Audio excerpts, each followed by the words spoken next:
अस्सलाम वालेकुम व्यूवर्स, उम्मीद है आप खैर खैरियत से होंगे, ठीक ठाक होंगे, खुशबाश होंगे। वेब डेव्स के प्लेटफॉर्म से अहमद नजम का आपको वेलकम। आज हम एपिसोड 10 करने जा रहे हैं और ये एक छोटी एपिसोड है और इसको हम क्विकली कवर करेंगे।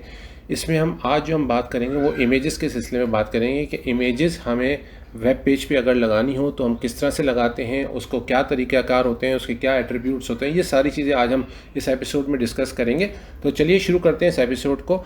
सबसे पहले मैं ये बता दूं कि इमेजेस को लगाने के लिए हम IMG का टैग हमें यूज़ करना पड़ता है। IMG के टैग में दो एट्रीब्यूट्स होते हैं। SRC के अंदर आप इमेज रखते हैं, ठीक है, इमेज का नाम बताते हैं, और ALT के एट्रीब्यूट में आप एक टेक्स्ट मेंशन करते हैं कि अगर वो इमेज मौजूद ना हो तो वो क्या नज़र आए, उसके ऊपर कोई टेक्स्ट लिखा हुआ नज़र आए ताकि यूज़र समझ जाएं क्या इमेज थी, किस तरह की। तो कुछ इस तरह की, या कोई अगर आपके सर्वर से जो जहाँ पर आपने वेबसाइट होस्ट की हुई है वहाँ से वो इमेज डिलीट हो जाती है या रीनेम हो जाती है और आपके वेब पेज में वो पुराने नेम के साथ ही अपेयर हो रही है, तो वो ज़ाहिर बात है वो अपेयर नहीं हो सकेगी, और वो अपेयर नहीं होगी तो उसके लिए ऑल्टरनेटिव टेक्स्ट क्या देना है। तो ये दो एट्रीब्यूट्स होते हैं सिंपल से। सबसे पहले मैं क्या करता हूँ, एक मशहूर वेबसाइट है pexels.com, यहाँ पर जाते हैं और यहाँ से हम कुछ फ्री इमेजेस जो है ना, जो कि रॉयल्टी फ्री इमेजेस होती हैं, उसको हम डाउनलोड कर लेते हैं। राइट, अच्छा, यहाँ पर मैं नेचर लिख देता हूँ, ठीक है, नेचर के हवाले से कुछ इमेजेस आ जाएँ। राइट, जैसे कि ये इमेज आ गई। अब अगर मुझे इसको डाउनलोड करना है तो फ्री डाउनलोड मैं कर सकता हूँ, स्टार्ट फ्री डाउनलोडिंग। देखें ये आपकी इमेज आ गई है डाउनलोड होके। राइट, तो यहाँ से हम कट करेंगे, अपने डी ड्राइव में जाएंगे, वेब डेव का फ़ोल्डर है, S1 का फ़ोल्डर है, ये मैं यहाँ पर हमारा कैनवास खुल गया एक्चुअली, और ये मैंने S1 EP10 के नाम से बनाया हुआ। अच्छा, इसके अंदर मैं क्या करता हूँ, IMG के नाम से एक इमेज का फ़ोल्डर बना देता हूँ और इसमें मैं जाके ये पेस्ट कर देता हूँ। राइट, और इसका रीनेम कर देता हूँ IMG1, यानी कि इमेज 1। अब इमेज 1 में ये तस्वीर आ रही है, ठीक है। अच्छा, दूसरा ये कि ये मेरे पास असल में कैनवास का प्लगइन हुआ है, जैसे इसी की वजह से ये जो है ओपन हो गया वहाँ जाके, लेकिन से कोई घबरा। ये देखें, अब आप फ्री डाउनलोड कर दें, ये कैनवास खुल रहा है। कैनवास किसी वक्त आपको बताएंगे, ये भी एक बहुत अच्छी चीज़ है डिज़ाइनिंग के लिए हवाले से। इसको फिर मैंने कट किया, डी ड्राइव में वेब डेव में गया, S1 में गया, EP10 में गया, IMG में गया, और यहाँ पर इसको भी मैं एक IMG2 कर देता हूँ। राइट, दो इमेजेस अभी के लिए काफ़ी हैं, हम इसको बंद कर देते हैं।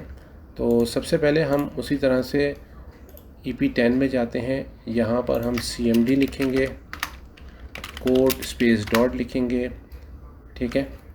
तो देखें यहाँ पर रीडमी के हवाले से जो मेरे नोट्स हैं वो यहाँ पर अवेलेबल हैं आपके लिए। रीडमी S1 EP10.md फाइल है, ये इसमें सारे नोट्स अवेलेबल हैं, ये आप देख लीजिएगा। इसमें मैं index.html की फ़ाइल बना लेता हूँ, बिल्कुल उसी तरह से जैसे हमेशा मैं बनाता रहा हूँ। HTML5 लिख दूँगा, यहाँ पर लिखूँगा web dev S1 EP10। Right, और एक जो हमेशा मैं हेडिंग 1 के नाम से मैं अपनी हेडिंग लिखता हूँ, web dev S1 EP10 images, ठीक है, और HR स्मॉल HR में मैं लिख देता हूँ ये, ठीक है। राइट, अब आप देख सकते हैं इसमें हमारी index.html में खोल लेता हूँ, ठीक है। ये आपको मैं थोड़ा सा बड़ा कर देता हूँ, तो जनाब ये आपको नज़र आ रहा होगा, ये हमारी हेडिंग आ गई। अब मुझे यहाँ पर इमेज लगानी है, तो इमेज लगाने के लिए मैं अपने नोट्स में दोबारा जाता हूँ।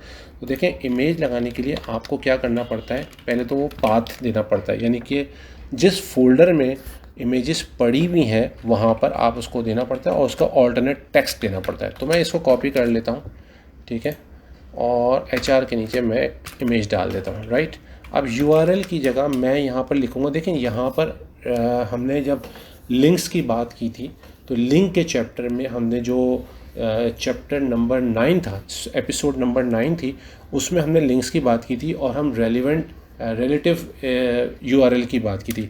तो अगर आपको रिलेटिव URL के बारे में पता करना है तो एपिसोड 9 देख लीजिएगा। और यहाँ पर मैं क्या करता हूँ, डॉट लिख के स्लैश दबाऊँगा तो देखें IMG आ गया, जो हमने IMG का फोल्डर दबाया था, और इसके बाद IMG1, ठीक है। तो यहाँ पर मैं image1 लिख देता हूँ, ठीक है। इसी तरह से इसको कॉपी करके मैं यहाँ पर IMG2 कर दूँगा, ठीक है, और ये IMG2। तो अब आप देख सकते हैं वेब ब्राउज़र में रिफ़्रेश करता हूँ तो जनाब ये IMG काफ़ी बड़ी आ गई है, आ तो गई है लेकिन काफ़ी बड़ी आई है। चलें, इस बहाने मैं आपको कुछ एट्रीब्यूट्स बता दूंगा कि इसको अगर इमेज का साइज़ अगर आपको अपने लिहाज से छोटा बड़ा करना हो तो कैसे करेंगे, ठीक है। तो IMG1 में इसके एट्रीब्यूट होता है स्टाइल करके, स्टाइल का एट्रीब्यूट होगा और इसमें हम विड्थ इसकी डाल देते हैं सपोज़ 200 px यानी कि पिक्सल्स, और हाइट इसकी मेंशन कर देते हैं 200 पिक्सल, ठीक है। और जब इसको सेव करते हैं, ब्राउज़र में जाते हैं और F5 करके दोबारा रिफ़्रेश करते हैं तो देखें यहाँ पर 200 बाई 200 की आ गई।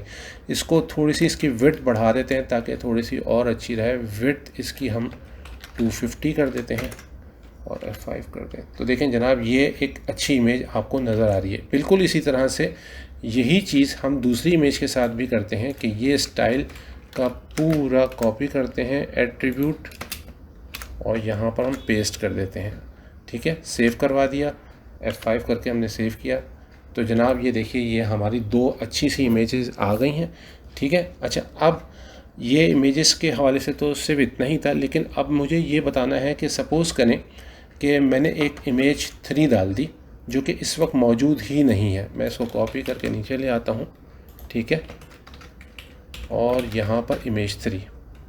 तो देखें सपोज़ करें इमेज 3 जो है आपके पास थी लेकिन वो डिलीट हो गई किसी भी वजह से। तो जब डिलीट हो जाए तो फिर इसका क्या बिहेवियर होगा ये भी हम देख लेते हैं। ये देखें इमेज 3, ये इमेज 3 जो लिखा हुआ नज़र आ रहा है आपको, ये हमारे ऑल्ट का जो एट्रीब्यूट है इसके हवाले से इसकी वजह से नज़र आ रहा है।